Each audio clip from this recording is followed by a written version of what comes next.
children, Sai Ram. In today's class of English New Voices, we will continue to read with the next part of lesson number 7, China Silk. But before that, let us understand the meanings of new words that we will be coming across. We will also use the new words to frame sentences. The first word is dropped. D-R-O-P-P-E-D, dropped. D-R-O-P-P-E-D, dropped. D-R-O-P-P-E-D, dropped. Dropped means fell vertically. Now the sentence. Many apples dropped from the tree. Many apples dropped from the tree. Children, you can see that the letters are dropping vertically. So drop means what? Fell vertically. You must have seen that the sentence, when I showed you the sentence, the letters were falling vertically. That means they were dropping. Okay. Next one, gathered. G-A-T-H-E-R-E-D, gathered. G-A-T-H-E-R-E-D, gathered. G-A-T-H-E-R-E-D, gathered. Gathered means collected. Now the sentence. I gathered all the flowers lying in the garden. I gathered all the flowers lying in the garden. Next one, yarn. Y-A-R-N, yarn. Y-A-R-N, yarn. Y-A-R-N, yarn. Yarn means spun thread used for weaving. Children, I have put an image also for your better understanding. Yarn means spun thread used for weaving. The sentence. The colorful yarns in the shop looked attractive. The colorful yarns in the shop looked attractive. The next one, amount. A-M-O-U-N-T, amount. A-M-O-U-N-T, amount. A-M-O-U-N-T, amount. Amount means a quantity of something. She collected a good amount of money for donation. She collected a good amount of money for donation. Next one, ordered. O-R-D-E-R-E-D, ordered. O-R-D-E-R-E-D, ordered. O-R-D-E-R-E-D, ordered. Ordered means something to be supplied. The sentence. I ordered food from Swiggy yesterday. I ordered food from Swiggy yesterday. Next one, manufacture. M-A-N-U-F-A-C-T-U-R-E, manufacture. M-A-N-U-F-A-C-T-U-R-E, manufacture. M-A-N-U-F-A-C-T-U-R-E, manufacture. Manufacture means to make something on a large scale using machinery. To make something on a large scale using machinery. Large scale means in big quantity. Now the sentence. Sugarcane is used to manufacture sugar. Sugarcane is used to manufacture sugar. The next one, royalty. R-O-Y-A-L-T-Y, royalty. R-O-Y-A-L-T-Y, royalty. R-O-Y-A-L-T-Y, royalty. Royalty means having the status of a king or queen or a member of their family. In olden days, only royalty wore expensive silk clothes. In olden days, only royalty wore expensive silk clothes. Next one, route. R-O-U-T-E, route. R-O-U-T-E, route. R-O-U-T-E, route. Route means way. The sentence, the route to Matheran is quite tiring. The route to Matheran is quite tiring. Next one, demand. D-E-M-A-N-D, demand.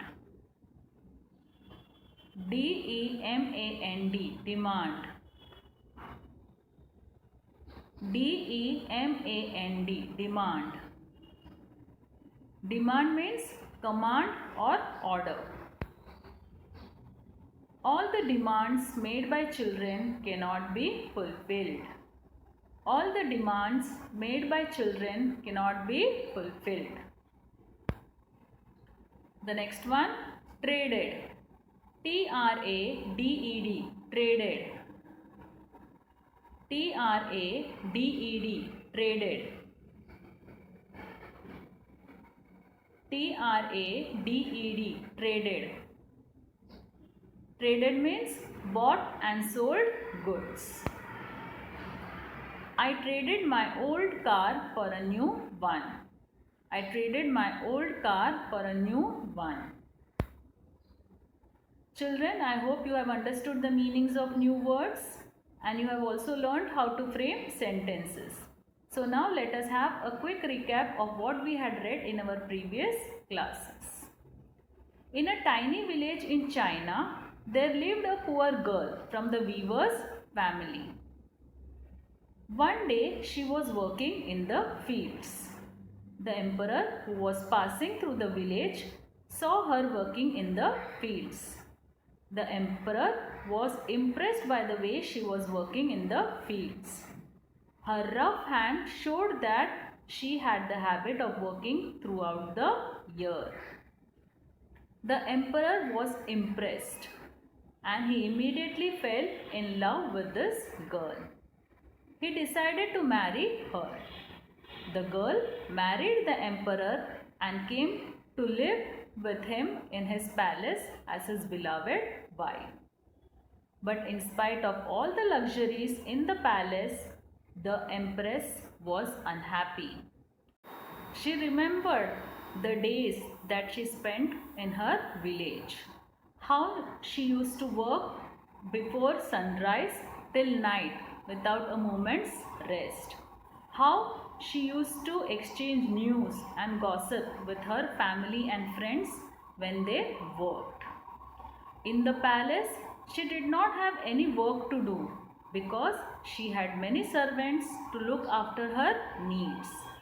She did not know how to pass her time. There was no one to talk to her.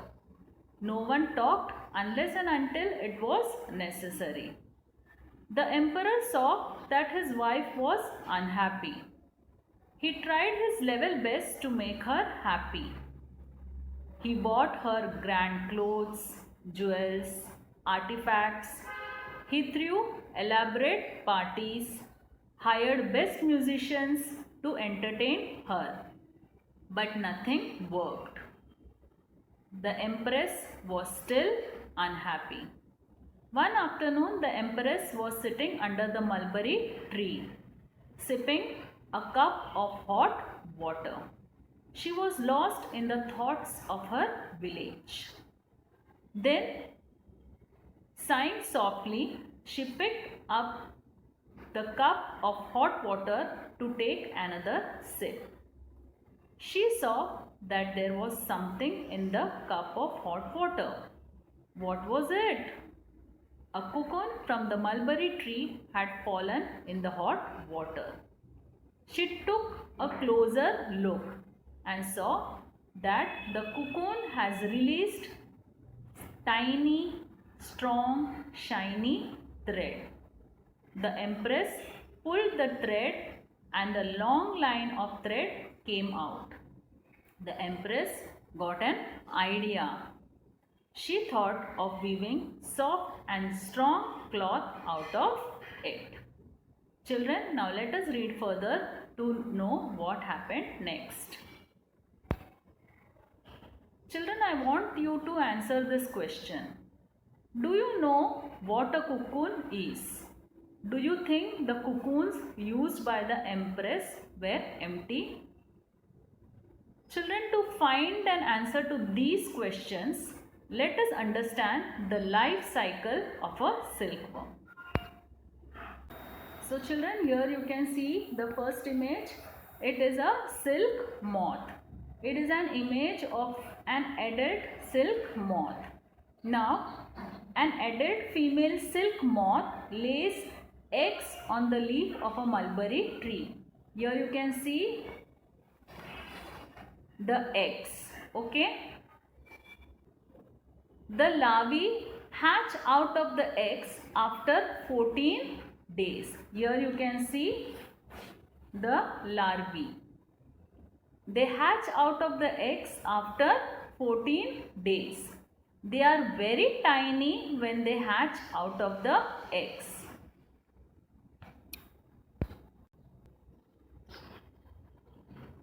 They feed on the mulberry leaves. They eat continuously and they grow bigger and bigger in size. After 42 days, they start spinning. Here you can see, after 42 days, they start spinning a cocoon around themselves. They stay in the cocoon for around 20 to 21 days. During this period, they do not eat anything. Inside the cocoon, a few changes take place in their body. They grow wings and legs.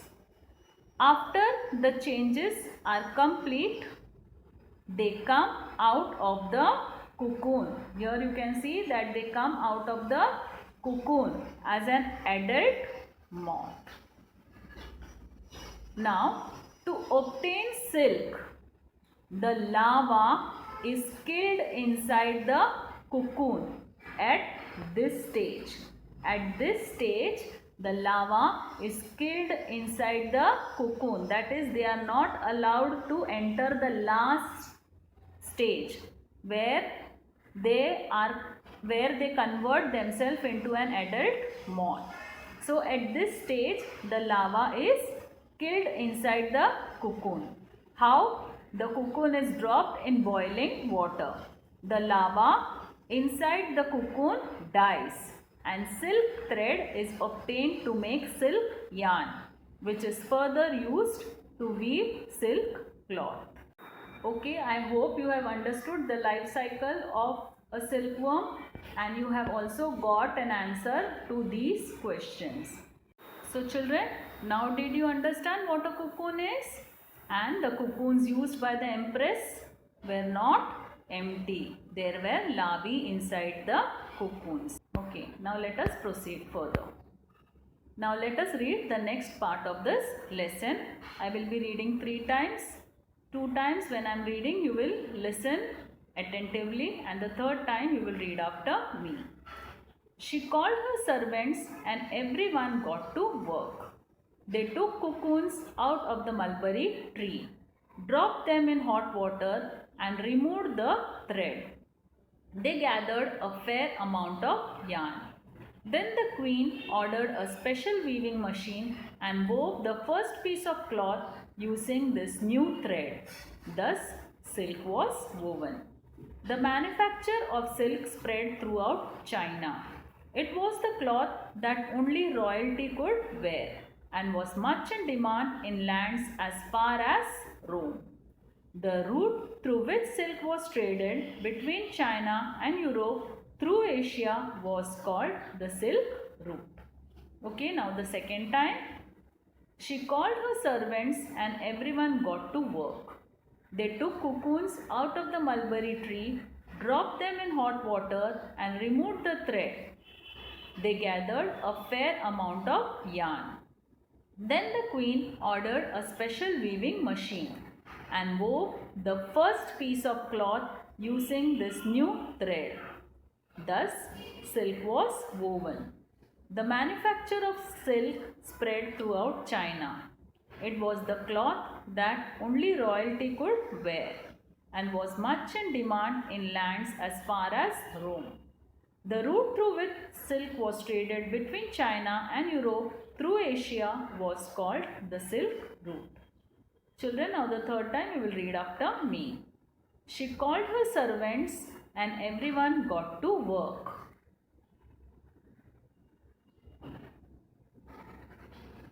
They took cocoons out of the mulberry tree, dropped them in hot water and removed the thread.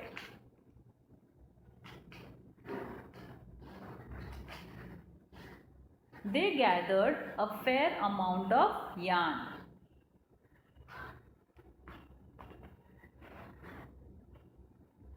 Then the queen ordered a special weaving machine.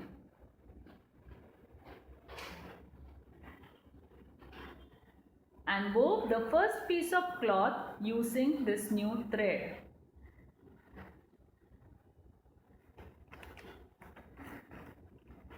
Thus, silk was woven.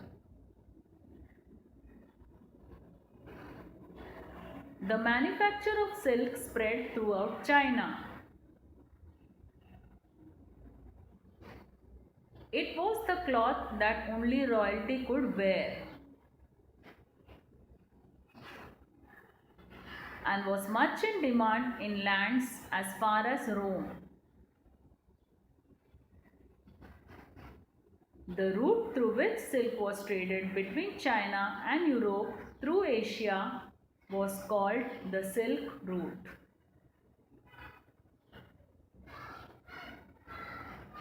Okay, now I'll explain this part. The empress thought of weaving a soft and strong cloth using the thread she got from the cocoon.